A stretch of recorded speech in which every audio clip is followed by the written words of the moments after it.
Salam. Bu videoda maaşdan gəlir vergisi necə tutulur, kim nə qədər ödəyir və bu pul hara gedir, hamısını qısa və aydın dildə izah edəcəyik. Gəlir vergisi nədir? Gəlir vergisi işləyən şəxsin maaşından dövlətə ödənilən məcburi vergidir.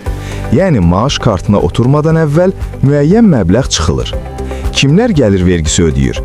Rəsmi işləyən hər kəs, müqavilə ilə maaş alanlar, özəl və dövlət sektorunda çalışanlar.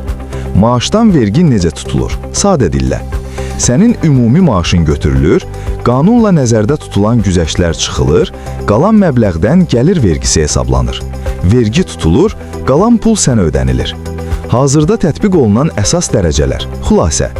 Müəyyən məbləğə qədər maaşlar üçün aşağı faiz, daha yüksək maaşlar üçün daha yüksək faiz. Qeyd.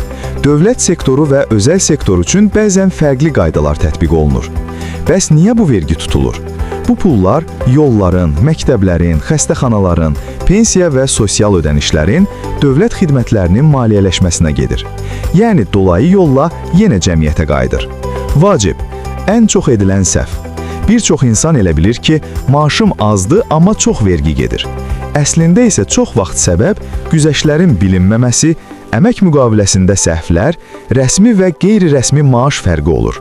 Nəticə, maaşdan gəlir vergisi qaçılmazdır, amma onu başa düşmər və düzgün hesablamaq hər kəsin haqqıdır.